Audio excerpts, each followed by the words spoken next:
नमस्कार, आदाब, सत श्री अकाल। मैं आपका दोस्त शोएब यूएसए चैनल से। हम जो आपको इस वीडियो में जानकारी दे रहे हैं, अगर आपको जानकारी अच्छी लगे तो वीडियो को ज़्यादा से ज़्यादा शेयर करें और कमेंट्स करें और लाइक करें और हमें बताएं कि आप अगली वीडियो किस टॉपिक पर देखना चाहोगे। धन्यवाद आपका दिल से। गुरु गोबिंद सिंह ने पवित्र ग्रंथ गुरु ग्रंथ साहिब को पूरा किया तथा उन्हें गुरु रूप में प्रतिष्ठित किया। बचित्तर नाटक उनकी आत्मकथा है। यही उनके जीवन के विषय में जानकारी का सबसे महत्वपूर्ण स्रोत है। ये दसम ग्रंथ का एक भाग है। दसम ग्रंथ गुरु गोबिंद सिंह की कृतियों के संकलन का नाम है। गुरु गोबिंद सिंह जन्म पौष शुक्ल सप्तमी संवत 1723 विक्रमी तदनुसार 22 दिसंबर 1646 7 अक्टूबर 1708 सिखों के 10वें और अंतिम गुरु थे। श्री गुरु तेग बहादुर जी के बलिदान के उपरांत 11 नवंबर सन 1675 को 10वें गुरु बने। आप एक महान योद्धा, चिंतक, कवि, भक्त एवं आध्यात्मिक गुरु थे। समाज का एक पिता की भांति पालन करने के कारण आपको दशमेश पिता की उपाधि दी गई है। आपने सन 1699 में बैसाखी के दिन उन्होंने खालसा पंथ की स्थापना की, जो सिखों के इतिहास का सबसे महत्वपूर्ण दिन माना जाता है। उन्होंने अन्याय, अत्याचार और पापों को खत्म करने के लिए और धर्म की रक्षा के लिए मुगलों के साथ 14 युद्ध लड़े। धर्म की रक्षा के लिए समस्त परिवार का बलिदान किया, जिसके लिए उन्हें सरबंस दानी, पूरे परिवार का दानी भी कहा जाता है। इसके अतिरिक्त जनसाधारण में वे कलगीधर, दशमेश, बाजांवाले आदि कई नाम, उपनाम व उपाधियों से भी जाने जाते हैं। विश्व की बलिदानी परंपरा में अद्वितीय होने के साथ गुरु गोविंद सिंह एक महान लेखक, मौलिक चिंतक तथा संस्कृत सहित कई भाषाओं के जाता भी थे। उन्होंने स्वयं कई ग्रंथों की रचना की। वे विद्वानों के संरक्षक थे।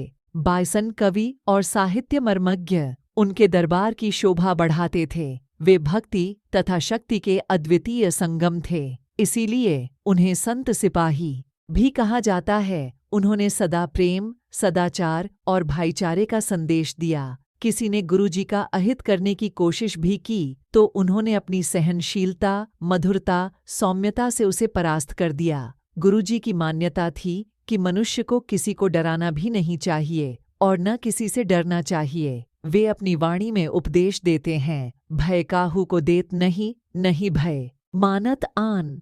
वे बाल्यकाल से ही सरल, सहज, भक्तिभाव वाले कर्मयोगी थे। उनकी वाणी में मधुरता, सादगी, सौजन्यता एवं वैराग्य की भावना कूट कूट कर भरी थी। उनके जीवन का प्रथम दर्शन ही था कि धर्म का मार्ग सत्य का मार्ग है और सत्य की सदैव विजय होती है। औरंगजेब की मृत्यु के बाद गुरुजी ने बहादुर शाह को बादशाह बनाने में मदद की। गुरुजी व बहादुर शाह के संबंध अत्यंत मधुर थे।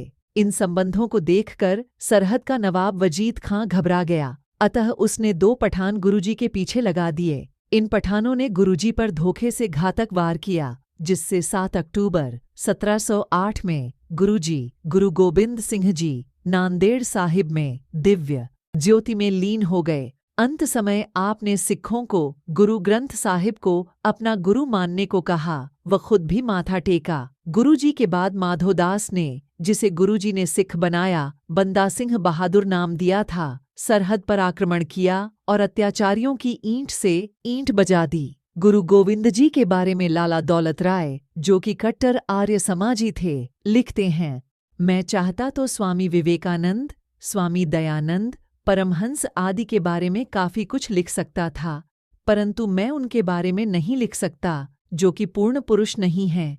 मुझे पूर्ण पुरुष के सभी गुण गुरु गोविंद सिंह में मिलते हैं।